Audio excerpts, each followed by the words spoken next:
Nenhuma importância. No programa de hoje, nós vamos ter um dos grandes cineastas do Brasil, que está com um filme novo nas telas, Héctor Babenco. Olha lá.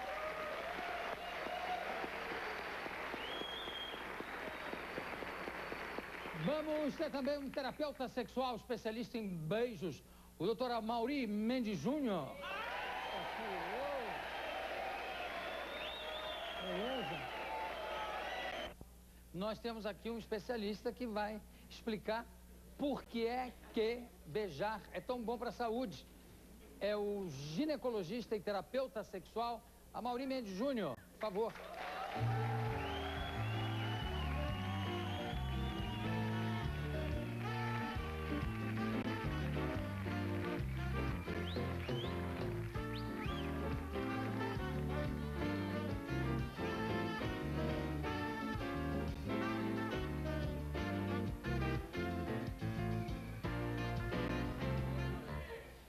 Quer dizer que faz bem à saúde? Muito bem. Por que você resolveu? Que casos você atende no seu consultório? E o que fez você se dedicar a esse estudo específico do beijo? Porque eu trabalho com terapia sexual.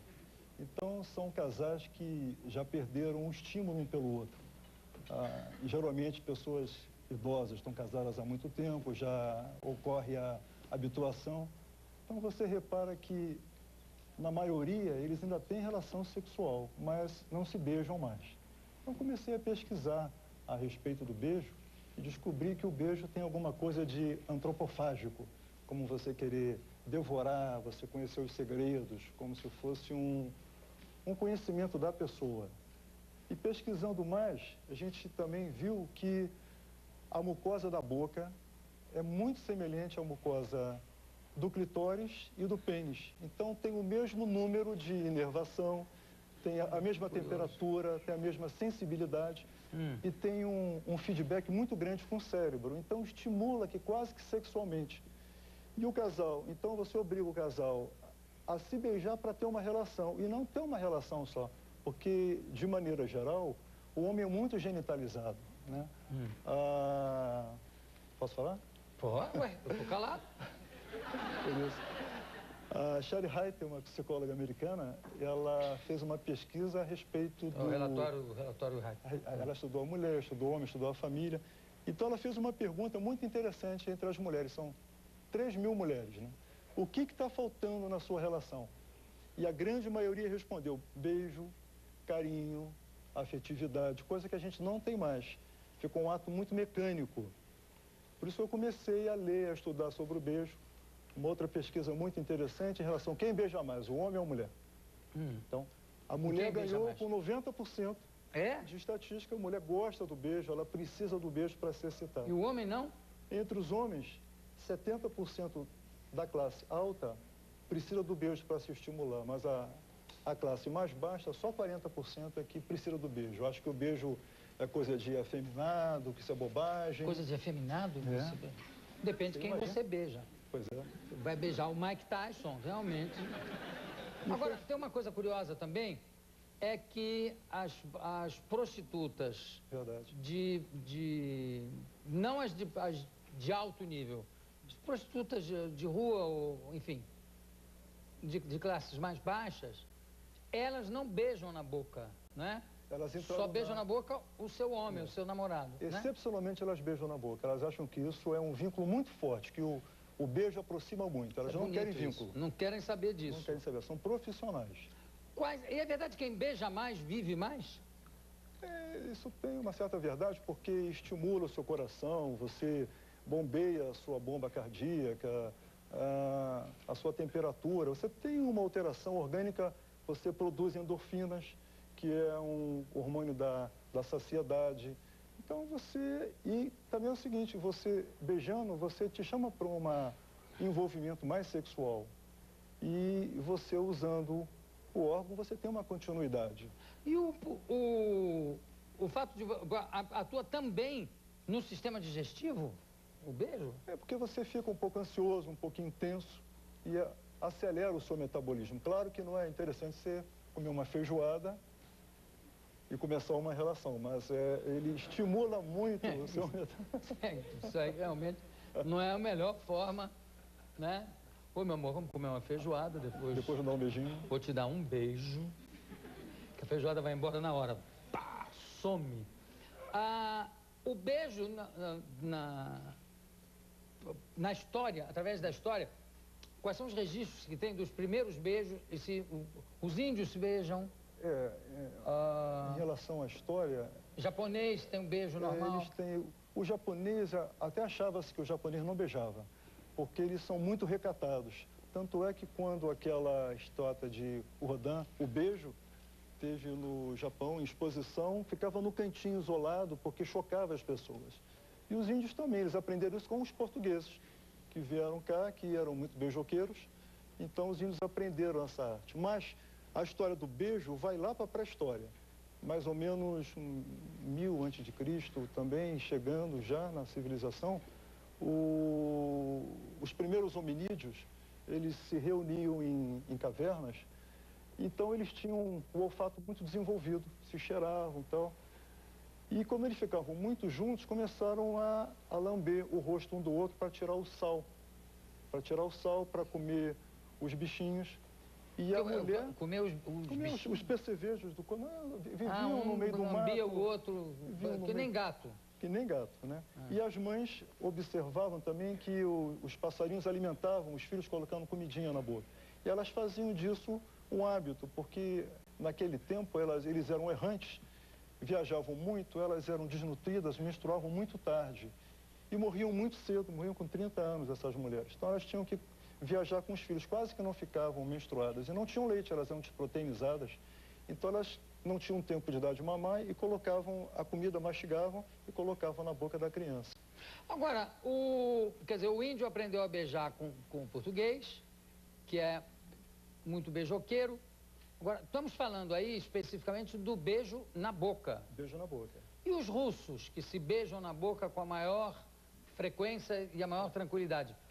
E, no entanto, esse beijo de boca não estimula nenhuma sensualidade. É o beijo de língua mesmo, de boca aberta de língua, que estimula essa... Olha, em Roma antiga, eles tinham vários tipos de beijo. Ah, é? Né?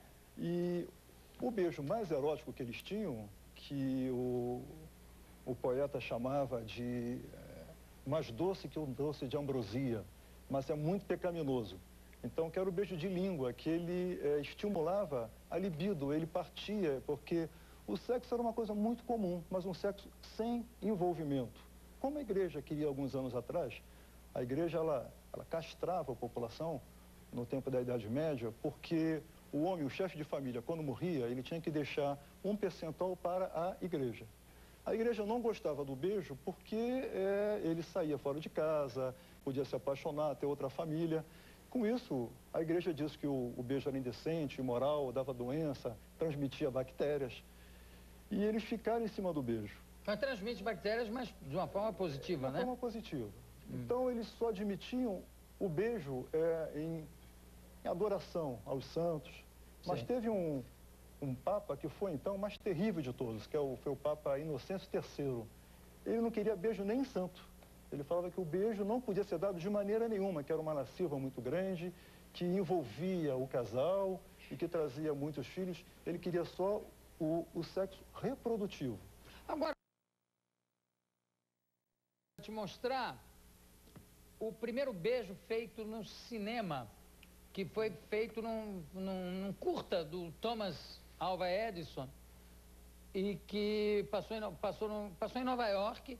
Isso deve ser por volta de 1900 e pouco. Eu não tenho uma data precisa. Vamos ver a fotografia. Olha que coisa mais casta, né? Bonito. É um beijinho assim. Eu não sei como é que continuou depois que pararam a filmagem, mas às vezes o beijo pode começar assim pelo canto, não pode? Pelo canto da boca? De uma maneira também. Quem no cinema acendeu o beijo foi Marilyn Monroe. Ela com aqueles lábios bonitos, com aquela sensualidade, ela que estimulou. E você vê como as coisas voltam, né? Hoje em dia, a relação que se faz do beijo. Porque na pré-história, quando nós andávamos de quatro, a fêmea ficava expondo a genitália por detrás de um arbusto. E o o macho sentia o cheiro e se atraía. Hoje em dia, você podendo ter uma conotação... Hoje em dia, se tiver o cheiro, o macho não se atrai. Mas com o batom que as mulheres colocam hoje em dia, o botox, então procura se trazer muito sexo para a boca. A boca é um órgão sexual, você come a pessoa. Às vezes não. Às vezes não. Às vezes você tentou, mas não deu. O beijo gasta caloria? Gasta. O beijo, segundo a nossa estatística, gasta em média 12 calorias. Por beijo? Por beijo. Se for um beijo de língua apaixonado, então, mais ainda. E você Legal, libera endorfinas, você troca 250 bactérias num beijo de língua bem dado, mas ele se equilibra, né? Porque você tem a sua defesa. E é como você vai experimentar o outro, é como você vai saber se você quer o outro, se você gosta do outro. Isso. Bom, e dependendo também, por exemplo, da condição sexual em que você se encontra, digamos que você está há muito tempo sem ter relações sexuais, ou porque teve preso, ou sei lá por quê. E também quando você é adolescente, no primeiro beijo, é uma experiência até que tem um rapaz ali que não teve ainda, o beijo pode levar ao orgasmo, não pode? É verdade. A pessoa que nunca beijou, os adolescentes chamam de BV, boca virgem. Né? Então, eles procuram muito hoje em dia, essa procura que eles têm de beijar, de provar, de experimentar a próxima pessoa. Você já, quando era adolescente, já chegou a ter orgasmo só com beijo? Eu não me lembro. Muito tempo isso. Mas não é uma coisa incomum, não é? Não. No sonho, principalmente.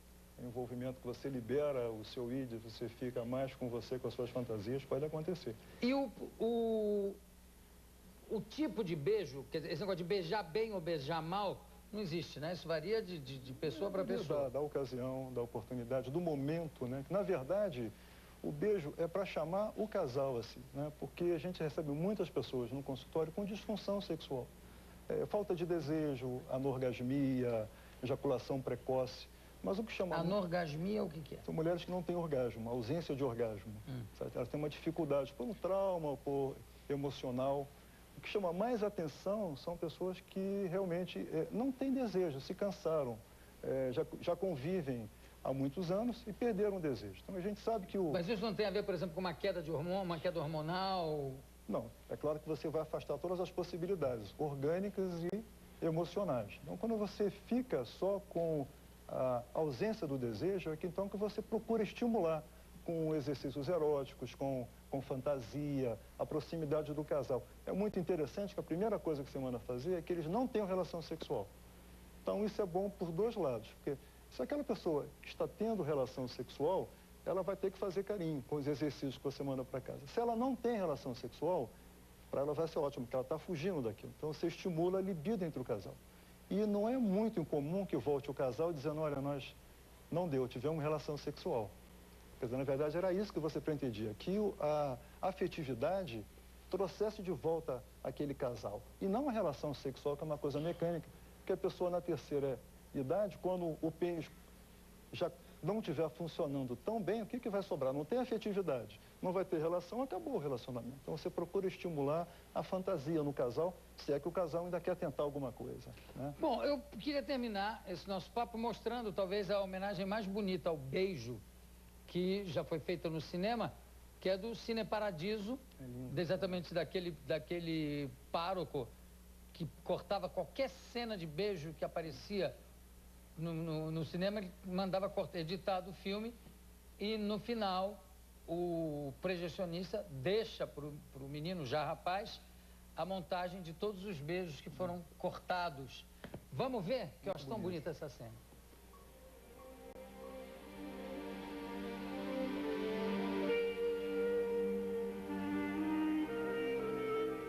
Até a música é bonita.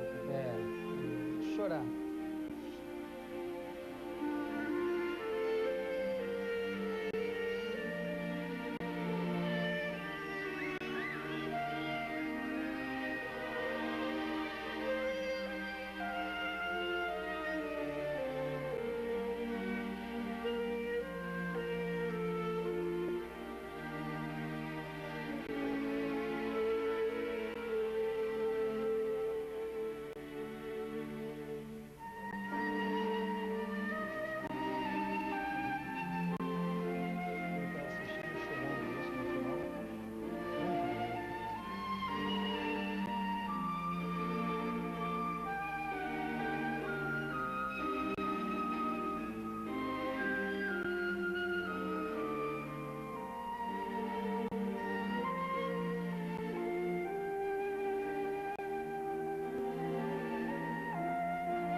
linda. Posso dar meu e-mail para responder perguntas?